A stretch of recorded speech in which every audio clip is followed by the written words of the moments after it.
Le Sénégal dispose suffisamment de moyens humains et puis aussi des mécanismes pertinents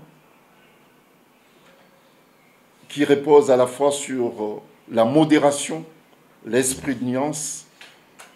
Ces éléments nous semblaient tout à fait suffisamment solides pour permettre au pays de surmonter les épreuves récentes.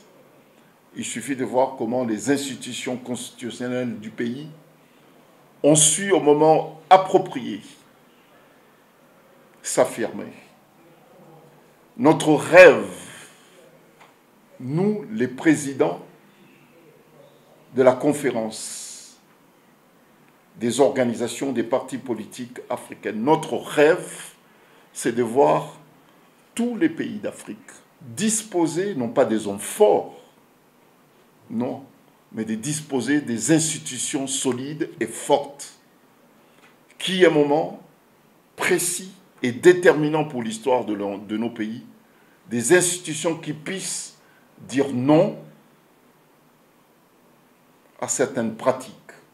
et réaffirmer les aspirations des peuples d'Afrique pour un état de droit, pour une société démocratique, fraternelle, solidaire et humaniste. Ça, c'est très, très, très important.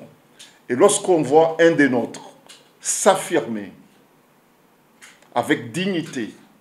force, mais nous ne pouvons qu'exprimer notre admiration et puis nous inspirer de cela, justement, pour que d'autres également s'affirment.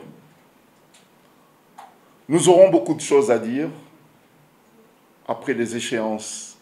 du 24 mars prochain, c'est-à-dire on est jeudi, donc dans 4 jours, nous aurons beaucoup de choses à faire, mais ce que nous tenons à dire aujourd'hui, et ça ce sont mes collègues et frères présidents des organisations et partis politiques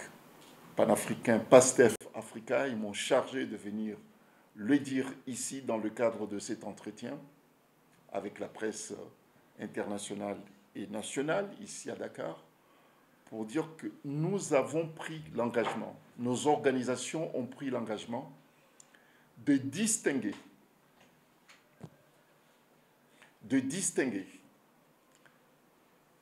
les hommes politiques africains qui, par leur posture, leurs actes posés, feront de la démocratie, de l'état de droit,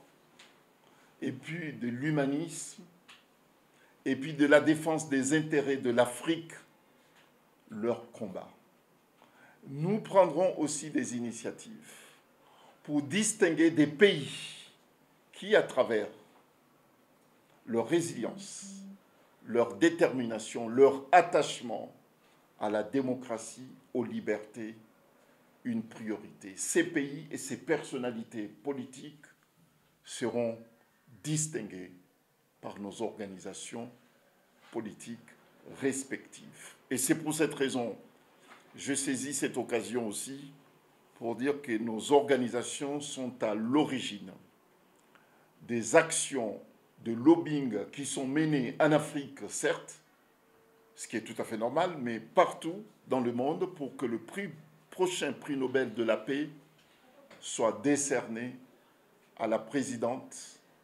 de la République unie de la Tanzanie, Madame Samia, puisque cette femme, cette grande femme qui est présidente de la République unie de la Tanzanie, a assisté, ce qui est extraordinaire en Afrique, puisqu'il faut le souligner, cette dame, grande dame africaine, qui est leader d'un parti politique, elle est présidente, mais leader d'un parti politique, a assisté à un meeting du principal parti de l'opposition de la Tanzanie.